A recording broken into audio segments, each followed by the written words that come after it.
దావీదు ఎవడు? దావీదు ఎవడంట? దావీదు తెలుసు, కానీ ఎవడు అంటుంది. నేను ఒక ప్రశ్న వేస్తాను. ఇక్కడ ఉన్న అందరూ మనం ఇండియా వాళ్ళే కదా, ఆంధ్ర వాళ్ళమే, ఈస్ట్ వెస్ట్ ఉన్న వాళ్ళు. మీకు జగన్ గారు తెలుసా? చంద్రబాబు నాయుడు తెలుసా? తెలుసన్న వాళ్ళు ఎత్తాను, తెలియని వాళ్ళు వద్దు. మాకు తెలుసు అన్నవాళ్ళు, మీ అందరికీ తెలుసు కదా. అయితే నేను ఇంకొక ప్రశ్న, ఆయనకి మనం తెలుసా? అదేంటి, మనందరికీ ఆయన తెలుసు, మనం ఎవరు ఆయనకి తెలియదు, అంతే కదండి. ఇక్కడ ఉన్న అందరికీ జగన్ గారు తెలుసు, ఇక్కడ ఉన్న అందరికీ చంద్రబాబు నాయుడు తెలుసు, ఇక్కడ ఉన్న అందరికీ మోడీ తెలుసు, కానీ ఆయన వారికి మనం తెలీదు, అంతే కదండి. అయితే ఇక్కడ దేవుణ్ణి మనం ఏమంటున్నాం? నీవు నాకు తెలుసు ప్రభు అంటున్నాం అంతే, కానీ తెలియనట్టు జీవిస్తున్నాం. అర్థమైందా? దేవుడు నాకు తెలుసు అంటున్నారు చాలామంది. నిజంగా నీకు దేవుడు తెలుసు, ఈరోజు పాపం ఎందుకు చేస్తావు? దేవుడే కనుక, దేవుని శక్తిని కనుక నువ్వు తెలుసుకున్న వ్యక్తి అయితే ఈరోజు నువ్వు పాపము ఎందుకు చేస్తున్నావు? చులువుగా చిక్కులు పెట్టే పాపంలో నువ్వు ఎందుకు పడిపోయావు? నిజంగా దేవుడిని తెలుసుకుంటున్నావే తప్ప, పాపము చేస్తే ఆయన నిన్ను చూస్తాడు, పాపానికి ప్రతిఫలం ఇస్తాడు. ఆజ్ఞ అతిక్రమమే పాపము, ఆ పాపము మరణము అని తెలుసు, అయినా పాపాన్ని చేస్తున్నాం. ఇప్పుడు చెప్పండి, దేవుడికి మనం తెలుసు అంటారా? ఇలా ఉంటే మనకు తెలుసు అంటారా? అంటే మనల్ని ఆయన ఎరిగిన వారుగా ఉండాలి. ఈరోజు పరిశుద్ధాత్మదేవుడు మాట్లాడుతున్నాడు, ఇది నా మాట కాదు. పరిశుద్ధాత్మదేవుడు ఒక 4 రోజుల క్రిందటే ఈ సంఘంలో ఈ వాక్యాన్ని చెప్తానని పరిశుద్ధాత్మదేవుడు నాకు ముందుగానే బయలుపరిచాడు. దేవునికి స్తోత్రము కలుగును గాక. ఇప్పటికి 3 సంఘాలు వెళ్ళినా ఈ వాక్యం చెప్పడా, ఎందుకంటే ప్రభు ఇక్కడే ఈ వాక్యాన్ని ప్రభు ప్రకటించమన్నారు. దేవుడు ఎవరితో ఎలా మాట్లాడతాడో తెలియదండి, ఆయన మాట్లాడా మన జీవితాలు బాగుపడతాయి. అయితే ఇక్కడ మనం చూసినట్లయితే ఇంతకీ ఏమంటున్నాడంట? ఇతను ఎవరో నాకు తెలియదు, యెహోవా ఎవడు అనే మాట మాట్లాడు. ఇప్పుడు మనం కూడా అంటాం, వాడెవడైతే నాకు ఏంటండి, వాడెవడైతే నాకేంటి అని అంటాం కాదు. చాలామంది వాడెవడైతే నాకేంటి, వారి బ్యాక్గ్రౌండ్ అయితే నాకేంటి చెప్పండి, నాకు వాడెవడో తెలీదు అని మనము కూడా ఒక్కొక్కసారి గర్వంగా అతిశయంగా మాట్లాడుతూ ఉంటాం. అయితే నువ్వు అలా మాట్లాడే వ్యక్తివైతే ఈరోజు మన మాటల్లో గౌరవం కనపడాలి, మన మాటలో మర్యాద కనబడాలి. దేవుడు ఏమన్నాడో తెలుసా? మీరు ఉప్పు వలె ఉండాలన్నాడు. పౌలు ఏమన్నాడో తెలుసా? మీ సంభాషణ ఉప్పు వేసినట్టు ఉండాలన్నాడు. దేవునికి స్తోత్రం కలుగును గాక. ఉప్పు వేసినట్టు అంటే మధురంగా ఉండాలి.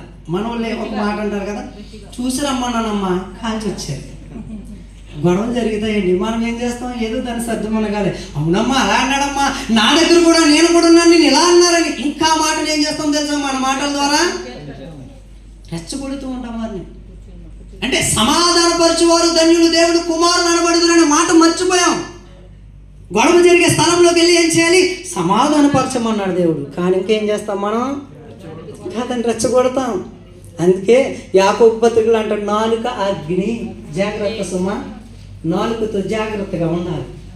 ఈ నాలుక చాలా పదునైనది, సూటిగా మాట్లాడేది, ఎదుటి వారిని గాయపరిచేది. అయితే నాలుక ఉంది కదా అని మన ఇష్టం వచ్చినట్టు మాట్లాడితే దేవుడు ఊరుకోడు. అయితే ఈరోజు దేవుడు నీతో నాతో మాట్లాడుతున్నాడు. ఏమో తెలుసా? దేవుడు ఎవరు అనుకుంటున్నావు?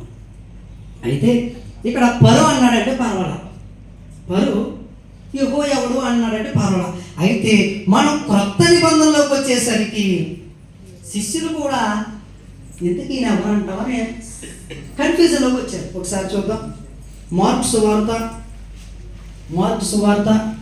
4వ అధ్యాయం 41.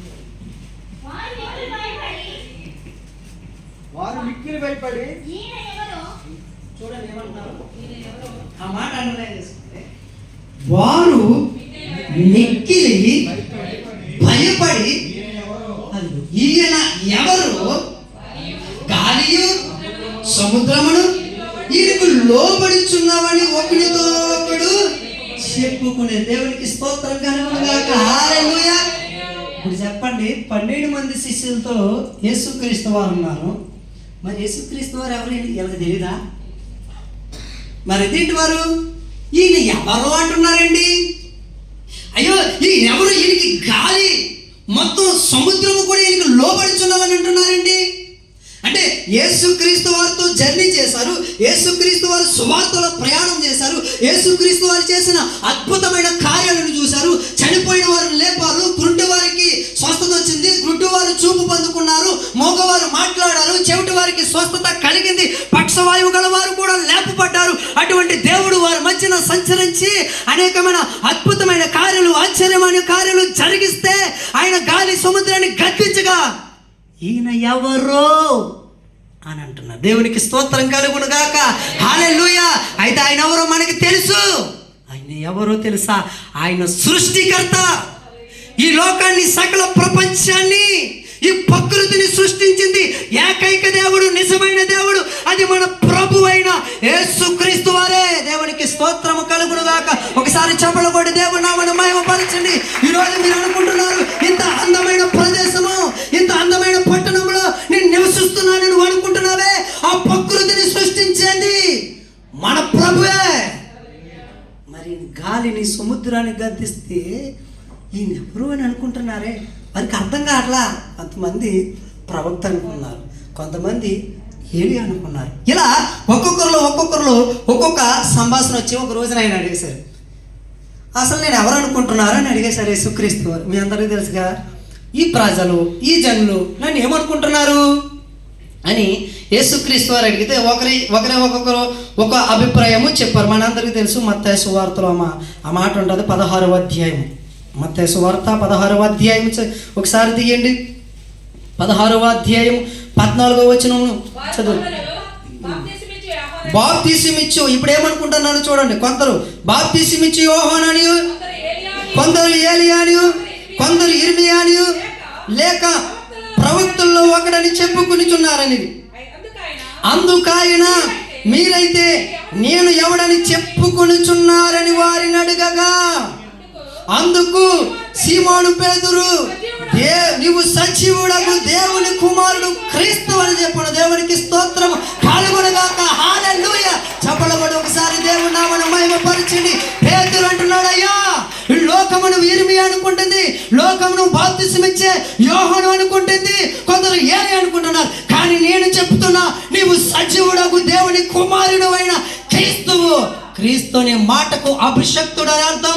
అందరినీ రక్షించడానికి, ఈ లోకంలో సకల మానవాళిని రక్షించడానికి, నీ ప్రాణాన్ని పెట్టడానికి వచ్చిన ప్రాణదాతవయ్యాను అని కొనియాడుతున్నాడు. దేవునికి మహిమ కలుగునుగా. రోజు అటువంటి యేసు క్రీస్తుని నువ్వెవరనుకుంటున్నావు కదండి. ఇక్కడ చెప్పింది ఎవరండి? ఇక్కడ చెప్పింది డైరెక్ట్గా ఈ మాట ఎవరు చెప్పారంటే పేతురే చెప్తాడు. మరి అదే పేతురు యేసుక్రీస్తు వారిని సిలువేయడానికి తీసుకెళ్ళినప్పుడు, పేతురు దగ్గరికి వచ్చి నీవు కూడా ఆయనలో ఒకడువు కదా అని అంటే ఆయన ఏమన్నాడు? ఆయన ఎవరు నాకు సింపుల్గా చెప్పాడు.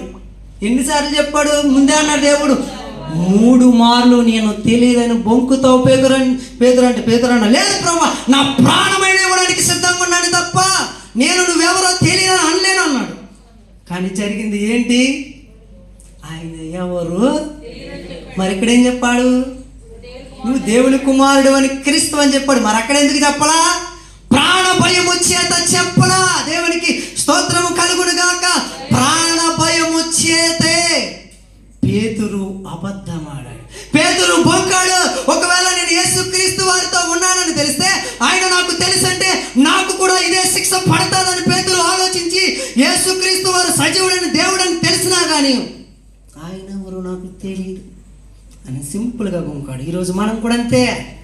ఈరోజు మన జీవితాలు కూడా అంతే. పేతురు ఎలా తెలియదు అన్నాడో మనము కూడా తెలియనట్టే జీవిస్తున్నాం. పైకి క్రైస్తవుడిగా బ్రతుకుతున్నాం, విశ్వాసులుగా బ్రతుకుతున్నారు తప్ప యేసుక్రీస్తు వారి నా నిజమైన దేవుడు అండి, నా ప్రాణము పోయినా పర్వాలేదు కానీ ఆయన కొరకే బ్రతుకుతాను అని ఎవరు చెప్పడంలా. ఎవరున్నారు ఆయన పక్షాన? గొలియాతును చూసి వారందరూ ఎగసెగసెగసి పడిపోతున్నారు, అతిశయపడుతున్నారు. గొలియాతు అంటాడు, యెహోవాలో ఎవడైనా ఉన్నాడో భక్తిపరుడు రండి అంటాడు. ఎవడైనా ఉండి బలమైతే నన్ను ఎదుర్కోనండి, మీ శక్తి సరిపోతుందేమో అని ఎగతాళి చేసి మాట్లాడుతుంటే, సౌలు లాంటి బలవంతులైన వారు, మెస్సయ్య కుమారులు ఏం చేశారో తెలుసా? వెనకడుగు వేశారు, వెనక్కి తిరిగి వెళ్ళిపోతున్నారు. గొలియాతు ముందుకు వస్తే వీరు వెనక్కి వస్తున్నారు. ఇంక ఎవ్వరు గొలియాతుని జయించలేని పరిస్థితిలో ఉన్నారు. ఇంక అయిపోయింది వీరి జీవితం పతనం. అప్పుడు వస్తారు ఒకరు, దావీదు ఒక వ్యక్తి వస్తాడు.